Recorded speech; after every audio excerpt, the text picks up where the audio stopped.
Minister of State for European Affairs Helen McEntee and Michael Jackson, Managing Partner at Matheson. Thank you for joining us here in London today for our Brexit interview following both of your addresses this afternoon at the FT London Brexit Summit.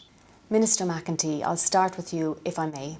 And in relation to the very recently published British backstop proposal, is what we see in these proposals sufficient in terms of the necessary clarity that should be coming from the UK now on the border issue at this stage of the negotiations? So firstly, what I would say in terms of that is I think it's welcome that the UK have published a written document which sets out proposals for the customs element of the backstop. What I would say on top of that is that we know the backstop is not just connected with the customs element of it, but that there are areas of regulatory alignment that need to be dealt with in order to ensure that we avoid a border on the island of Ireland. So while this initial proposal is welcome, I would say that I think there's a lot of work still needs to be done, but we need to allow the Commission, the task force, Michel Barnier, to take the paper to apply the three very clear questions which he has set out. Firstly, is it a workable solution? Does it actually do what it's supposed to do, and that is avoid a hard border on the island? Does it in any way interrupt the integrity of the single market or the customs union? And finally, is it something that can be applied in all weathers? Is it something that will apply in all circumstances? So work is underway at the moment, negotiations are ongoing, and I would hope that we can use it as a basis, but obviously I think there's still a significant amount of work that needs to be done. Michael, following on from the reported comments of British Foreign Secretary Boris Johnson that concerns around the border issues between Northern Ireland and the Republic are pure millennium bug stuff, and that actually very few firms trade across the border, leading to an idea of the tail wagging the dog, what would you say in response to those reported comments? Well, obviously, while I respect people's right to make private comments at private lunches, I am surprised by the view of some commentators that the border issue is in some way a small issue that is holding up things rather than a material issue which needs to be addressed in a material and substantive way. I think it's important to remember that the border between Ireland and Northern Ireland is one of the only land borders between the UK and the EU. There are 208 crossings across that border. It is important to remember that what happens in relation to that border has implications into the future for the way in which the EU views the treatment of borders in other places. There's clearly a huge amount of trade north and south in Ireland. It's an important relationship. 15% of Irish exports to the UK go to Northern Ireland. Socially and economically and culturally, the life of that region is very much intertwined, and the absence of a physical border is a huge part in ensuring that that is the case. And I think for all of those reasons, it's important that the border and the border issue is dealt with and dealt with comprehensively. Minister McEntee, sufficient progress needs to be made at the end of the upcoming June EU summit in order for the October deadline to be met, and beyond that, in time for the EU and the UK parliaments to ratify any exit deal that may arise. Are you concerned at this point that that ultimate timeline will or can actually be met? So what the Irish Government have always said, and indeed Michel Barnier and the task force have consistently said, that if we don't see sufficient progress by the June European Council, particularly on the Irish protocol, as it is a significant part and forms part of the overall withdrawal agreement, if we don't see that sufficient progress, then obviously the time available to make further progress and to ratify the entire withdrawal agreement in October becomes less and less, and it makes it more difficult. So if we don't see further progress in terms of the regulatory alignment piece for the backstop, it means then that certainly reaching an agreement by October, it becomes more difficult. So we would like to see further progress following on from the document which was produced by the UK Government last week. We would like to see that preferably before the Council meeting at the end of June, and that would allow us additional time then over the summer and indeed coming into September and early October to make sure that we have the time to actually reach that overall agreement.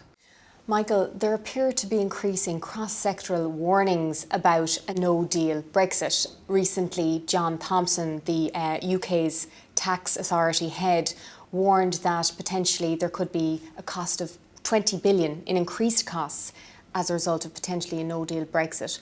What is the mood with your UK and your US clients at the moment in terms of what's happening and where the negotiation process is at?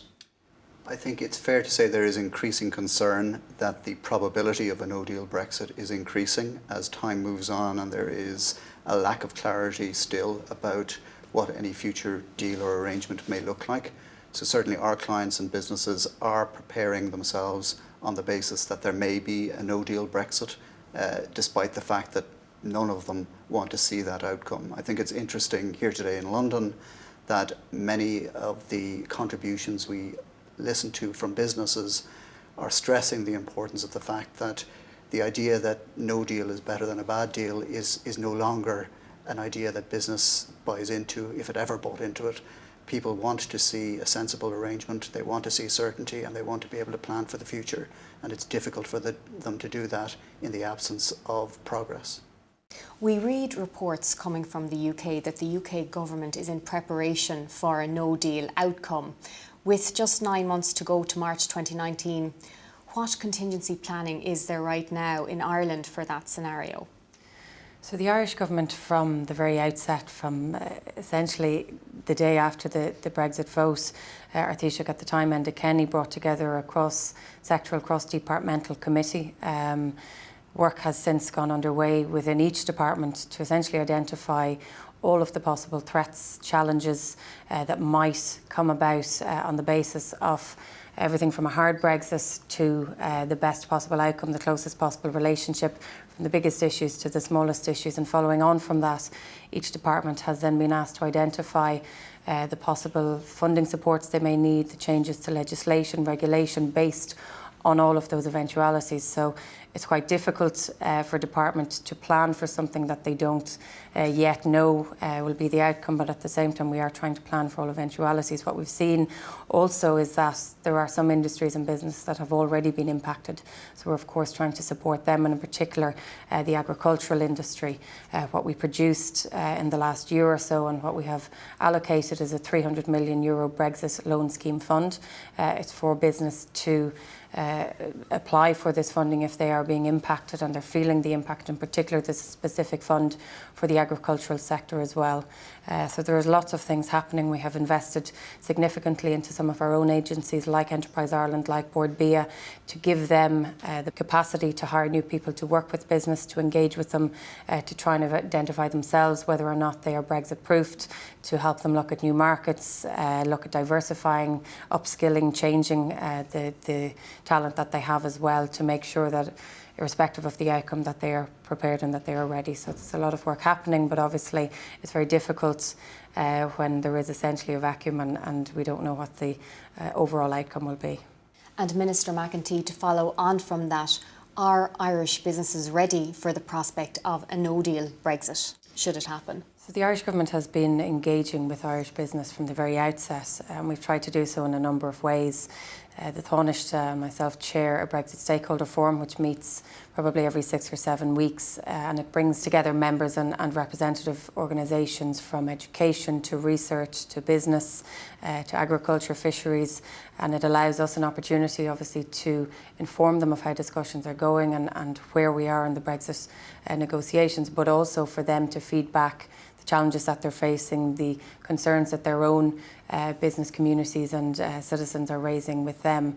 We also have an All-Ireland Civic Dialogue, a forum which has met at least 4 times now, which allows citizens from all over the country to come to feed in the fears and the concerns and the issues that they are already facing. And so all of that is being fed back into our work within our departments, within our state agencies, and we're now giving them the support and the finance that they need to in turn support those individual business and organisations. So while some of the organisations themselves are reaching out and supporting their members, we are trying to then make sure that those who aren't members of these organisations and groups, that it is available to them, that they understand how their business may be impacted, that they can put a plan in place. And to date, while not all businesses have engaged, a significant number have. already engaged, already have plans in place, or are currently in the process of doing that. So we just need to be as vigilant as possible. We need to try and engage as much as possible, whether it's through our stakeholder forum, through the All Ireland Civic Dialogue, through our radio stations, through our TV channels, and every format that we can to make sure that people are as prepared as possible. And do you think they're taking the prospect of the no deal scenario or the hard Brexit seriously in terms of what they're doing? Is there a sense of urgency in that sense? I think it's always difficult when you can't physically see something happening. What we know is certainly in areas like agriculture, and even look at the mushroom industry, was significantly impacted immediately after Brexit. So obviously those kind of industries can see it, can feel it, and are obviously moving maybe quicker than other areas. But what we are seeing now, particularly because of the level of engagement that we're having, because of the outreach that we are trying to perform in all sectors of the economy, we're starting to see people engage more, we're starting to see people ask more questions, and obviously look to try and make sure that they are ready. But you know, there are some that aren't, and obviously we'll be doing our best to make sure that they are engaged. And I think one of the difficulties is that there is no one-size-fits-all approach either across sectors or indeed for companies within the same sector, because depending on a company's structure, its markets, its supply chains, the impact of a no-deal Brexit will differ from company to company. It's very difficult for companies to envisage what the future will look like, and even the process of investigating it is taking a lot of our clients a very long time. So as people look at particular products and ask themselves, how would this product be impacted if WTO tariffs, for example, were to apply? And then they look at the origin of the components that go to make up that product, and they apply the rules attached to that. It can be very different from product to product, and it can lead to different results for companies. So it's a challenge that shouldn't be underestimated, and it's a challenge that we're certainly advising companies to undertake that type of analysis now, because time is running out, and it is important that people start to think about what the worst case scenario would be, albeit that everybody is still hopeful that that's not where things will end up. Michael, from the trends that you are seeing on the market from your work at the firm at Matheson, what are you seeing in terms of businesses and industry sectors in particular which are looking to Ireland as an operations base, or to Ireland as a gateway to access European markets post-Brexit?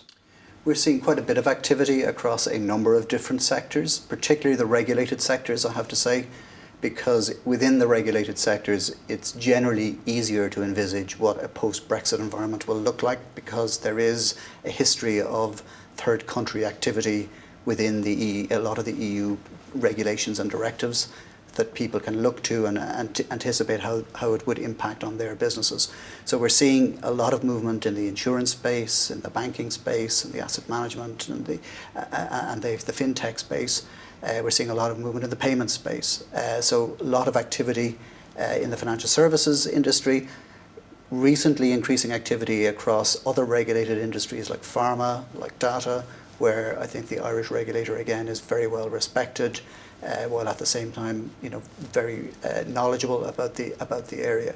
So we're seeing a lot of activity in the regulated space, less activity in unregulated areas for the moment, other than planning activity, because it's difficult for companies to anticipate what they are going to need to do. But certainly people are looking at how they expand their supply chains, how they expand into different markets, whether they need to acquire companies in other jurisdictions, whether they need to set up a presence in the UK for a post-Brexit environment. All of that discussion and thinking is taking place, and we're actively helping quite a number of our clients work through some of those issues. If I could just add to that as well, I think based, and it very much echoes what you've said, based on the independent analysis which the government had undertaken, the Copenhagen Economics Report, while it shows the impact of the economy over the next number of years up to 2030, it also focuses in on the fact that 5 particular industries will be impacted, or will see 90% of the overall impact.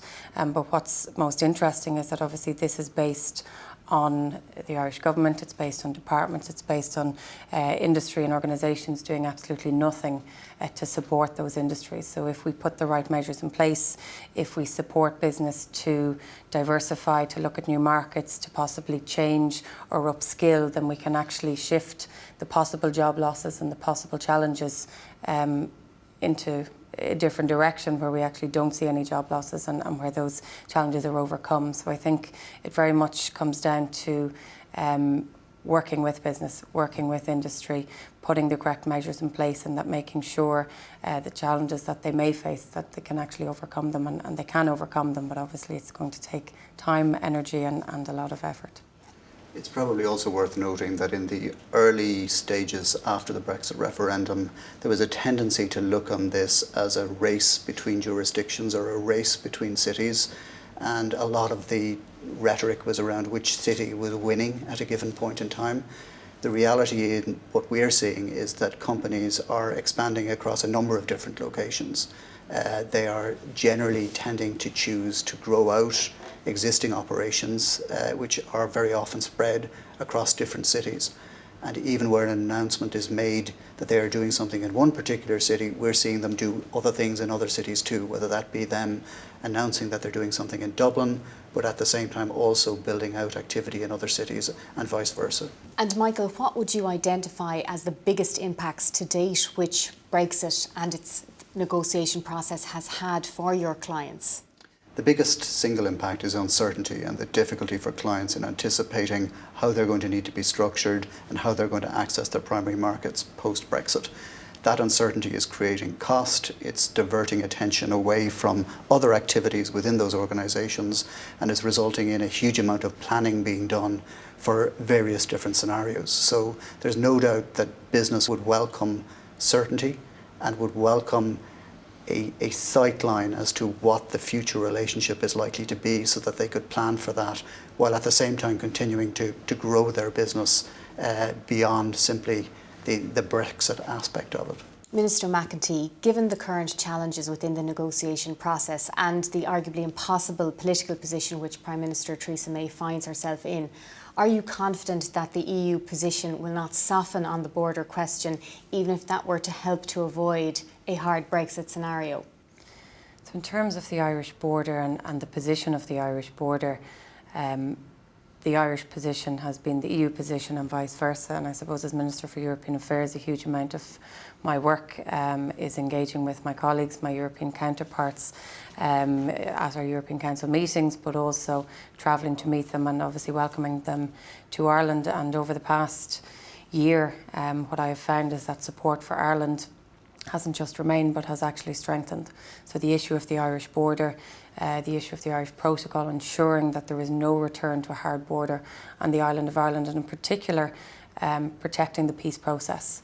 This is something that resonates very strongly with all member states. The EU is first and foremost a peace project. This is the longest that we have enjoyed peace throughout the continent, and the peace project in Ireland is very fragile. It is just 20 years old, and I think when you speak to other member states about that, and many of them have come to Ireland, they've visited the north, they've met with communities that would be impacted by any change, so they really understand it. So the Irish position on the border will not change. I don't believe that the EU's position on it will change, and I suppose what's important here is that the UK's position is very much the same.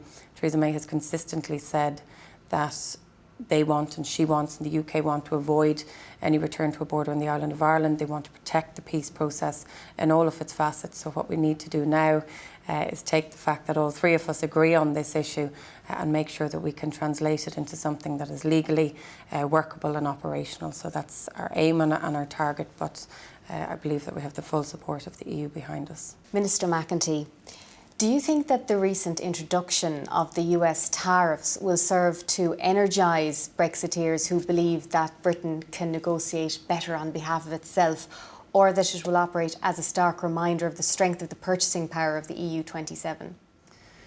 Well, I think trade wars, first and foremost, are not good for anybody, and certainly the Irish government does not believe in a protectionist type approach. And you know, we have seen how our own country, a small island nation, through our membership of the European Union over the past 45 years has been utterly transformed, how our economy has been utterly transformed, not just allowing us access to to over 500 million people, but also allowing us access much further afield. We've seen only recently the EU-Canada deal, which has been negotiated, a recent deal with Japan, with Mexico, obviously ongoing negotiations with the Mercosur countries, and now we're looking even further afield to Australia and to New Zealand. So I would say, well, the EU is not perfect, and often when you have 28 member states working together, it can pose challenges, but I think it's certainly the best mechanism to move forward, whether it's in terms of the economy, whether it's in terms of trade deals, or whether it's talking about migration, peace and security, or issues like climate change.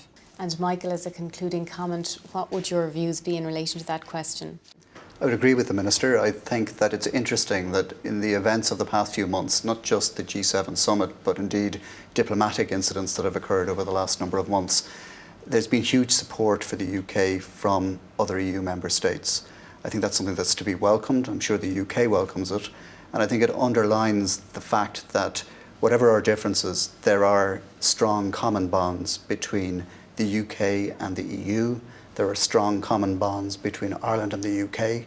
And whatever the outcome of the Brexit negotiations, we can preserve and build upon those common bonds. Well, we will conclude on that note. Minister Helen McEntee, Michael Jackson, thank you both for giving your time here today with us in London and for sharing your views and insights on Brexit. Thank you both.